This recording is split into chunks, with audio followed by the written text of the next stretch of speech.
This guy doesn't use a canvas. He uses wood at his shop in Menasha. Isn't he amazing? He's so cool. I love the fact that he's so excited and passionate about the fact that he gets to do what he loves every single day for a living. And you know, I like to mess around with wood a little bit like that, but I'll tell you what, he's one of those guys that can take a pile of wood and turn it into something magnificent in a short time. Yeah, absolutely.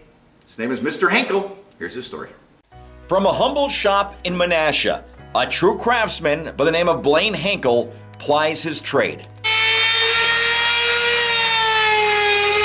Well, I like the beauty of the wood to begin with. The grains that are shown, and when you take a raw piece of wood that's rough cut and then you plane it down and you expose the beauty of the wood, that's one of the true joys I get out of woodworking. From donating cutting boards for church picnics throughout the valley to crafting designer chairs sold through an exclusive store in Chicago, We're shooting to make 5 to 7 chairs per year. he approaches each project with a passion passed down through the ages. I credit that to my grandfather, Rudy Henkel, who not an educated man, a man from Germany, but he was able to take these small pieces of wood and scraps, what he would find, and then make them into a nice cabinet for his bride. From a young man who went to college to study mat making, he instead charted his own course.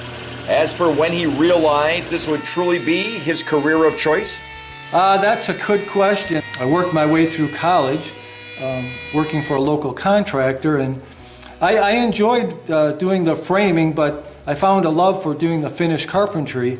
but the more side jobs of interior projects he did, the more customers lined up.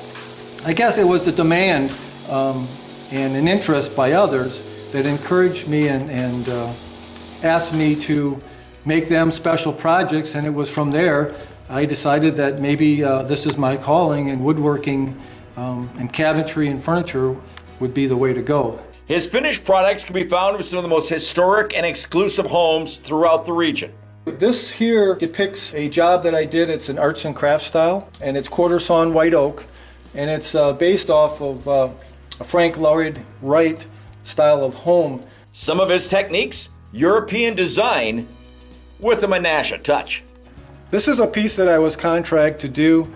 It is a European walnut burl veneer. This is the material that I use to make this specific cabinet. I lay the pieces out and match the grains. And as you can see there, and if I did it in a different fashion, I get an entirely different look.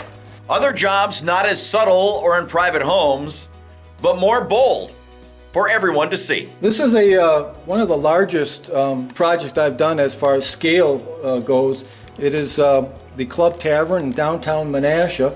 It's the oldest fable in the books. Find something you love to do, and you'll never work a day in your life. For most, it's a dream.